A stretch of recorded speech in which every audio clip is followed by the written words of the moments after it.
Sophie Fantasy et Greg Inside vont en appel. Ici Jeff Rose, bienvenue dans cette nouvelle édition d'Hypothèse qui commence maintenant. Après avoir comparu la semaine dernière et être condamné à 5 ans de prison en raison de leur rôle dans l'affaire Euro Challenge, eh bien, le couple formé de Sophie Fantasy et Greg Inside portent maintenant leur cause en appel. Pour l'instant, la date de ce procès pour appel est toutefois inconnue. Pour l'instant, cette semaine et pendant le reste de ces derniers jours, évidemment, c'est Neo The One, soit l'un de leurs fils, qui fait beaucoup jaser. Notamment, on a appris dans une vidéo vérité, évidemment, que il est devenu officiellement le détenteur de toutes les chaînes, que ce soit Neo et Swan ou encore sa propre chaîne solo, Neo The One, évidemment. Il cite évidemment dans la vidéo que mes parents sont au fond du trou, ils n'ont plus rien, parce qu'il faut savoir que l'argent venait de la création de contenu essentiellement. Il a notamment mentionné qu'il veut maintenir la garde de son petit frère Swan, évidemment, qui, d'autre part, le Neo essaye de préserver, et en de raison que c'est une période très difficile. Non seulement, évidemment, que tellement qu'ils vont effectuer une pause en raison de ce moment difficile pour le duo qui est Neo et Swan, évidemment, mais Neo a dit, évidemment, dans sa vidéo qu'il voudrait se concentrer, évidemment, sur la création de contenu dans le futur. Bref, alors donc, si vous voulez avoir tous les détails et toute cette vidéo-là, je vous la mettrai, qui sera en haut dans la vidéo. Bref, à vous de trouver le i. Bref, tout ça. Bon, également, dans ce hypotine, alors donc, on va commencer avec ce premier potin en bref, qui est Zoé Duval qui se fait humilier par l'émission Le Monde à l'envers. Alors donc, suite à son passage dans l'émission Le Monde à l'envers, qui est diffusée sur les ondes du réseau de télévision canadien TVA, et bien sûr qui avait fait beaucoup jaser, notamment avec sa confrontation avec le journaliste Richard Martineau. Eh bien, l'édition du 10 mars, on pourrait se questionner si cela a été la goutte qui a fait déborder le vase, évidemment, dans laquelle, évidemment, lors d'une revue de l'actualité un petit peu humoristique, l'animateur Stéphane Bureau a fait croire que Martineau est devenu créateur de contenu avec un montage de 3 photos de Zoé Duval et on avait mis la tête de Richard Martineau à la place, évidemment. Dans une vidéo, Zoé Duval s'est exprimée en disant son découragement de la part de l'émission, évidemment, et bref, c'est ce qui s'est passé, évidemment. On passe au deuxième potin en bref. Alors donc, c'est un retour, évidemment, à la télé-réalité pour Freeman Sensei. Alors donc, vous l'avez connu, évidemment, comme candidat à Occupation Double Martinique pour le Canada. Eh bien, la France va le connaître davantage, évidemment, puisque le créateur de contenu canadien est candidat pour une autre télé-réalité, cette fois-ci française, nommée La Villa des Cœurs Brisés. Alors donc, cette télé-réalité, comme je l'ai précisé, française, sera diffusée en avril sur TFX en France, mais aussi la télé-réalité est diffusée un peu partout en Europe, en francophonie européenne, excusez-moi.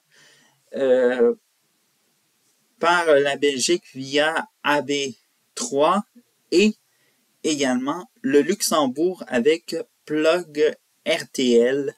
Bref, alors donc du choix, évidemment, il va se faire beaucoup connaître davantage sur les réseaux sociaux. Évidemment, il ne sera pas le seul Canadien, puisque un autre ancien candidat d'OD Martinique sera là. Il s'agit de Rami, évidemment, pour tous les Canadiens qui m'écoutent. Tout le monde se souvient de Rami, évidemment. Et bien sûr, il a expliqué lors d'une entrevue au site Narcity que se sont fait rapprocher directement sur les réseaux sociaux et il cite que on fait tout le processus de casting, les auditions, on a tout fait ça en ligne puisque c'est une compagnie française. À la fin, ils nous ont dit « OK, on est pris ». Bref, alors donc, et tout ça, et plus en détail, évidemment, on a appris que toute la saison était tournée, évidemment. Ils ont très bien apprécié leur tournage qui s'est déroulé au Mexique, évidemment. Alors donc, et d'à peu près la bande-annonce, c'est ouf.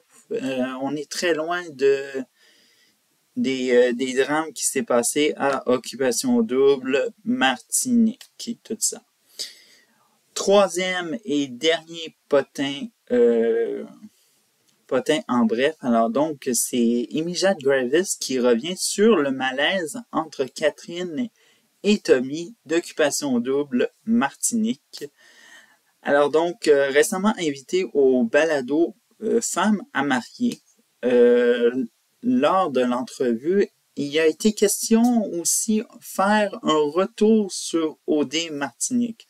Rappelons évidemment les faits que Tommy Quinton et Catherine Bastien ont participé, mais ces deux avaient un lien, soi-disant, très houleux avec la créatrice de contenu, puisque Tommy était son ex et son ami. Et Catherine était son amie et tout ça. Alors donc, ça l'a fait énormément jaser, ce rapprochement, évidemment, entre les deux. Et ça l'avait déclenché toute une crise interne, soi-disant-là, entre les liens, tout ça. Elle cite notamment en disant que j'ai trouvé la situation un peu drôle parce que, tu sais, Kat faisait un peu comme si elle ne me connaissait pas du tout, puis qu'on savait jamais parler et tout ça. Mais évidemment, avis à tous ceux-là qui disent que la créatrice de contenu est en froid toujours avec Catherine Bastien, eh bien, vous avez totalement tort et tout ça. Elle cite par la suite, on s'était reparlé et tout de suite après en effet, et on avait fait un appel téléphonique. Moi, je voulais juste mettre les cartes sur la table. J'ai dit ce qui m'avait blessé. Puis, j'étais vraiment plus autour de la façon qu'elle avait parlé de moi sur les réseaux. Bref, alors donc, on sent qu'on a fait un retour, évidemment, et ça le fait peut-être une thérapie pour Imijad Gravis, évidemment. Bref. Alors donc, c'est tout pour les potins en bref et tout ça. Alors donc, petit mot de la fin et tout ça. Je vous ai parlé dans l'édition précédente d'une agression d'une journaliste d'un média numérique, soit disons-le, de celle de Alexandra Lavoie de Rebel News. Eh bien, cette fois-ci, une semaine plus tard, évidemment, figurez-vous qu'il y a eu une autre agression, cette fois-ci de celle du journaliste français Jordan Florentin, qui est pour le média Boulevard Voltaire et tout ça qui s'est fait agressés. L'événement s'est produit lors d'un rassemblement pour la Journée internationale de la femme à Paris. Les deux individus la situation de départ semblait vouloir contester la présence du média soudainement et s'en est suivi une agression sans son prix à Monsieur Florentin. Évidemment, le média a d'ailleurs fait une plainte auprès des autorités et les deux individus ayant agressé le journaliste sont actuellement recherchés par les autorités. Voilà ce qui conclut cette hypotine du 15 mars 2023. Mon nom est Jeff Rose. Je vous invite à vous abonner pour d'autres contenus intéressants et bref, je vous dis à une prochaine vidéo. Ciao!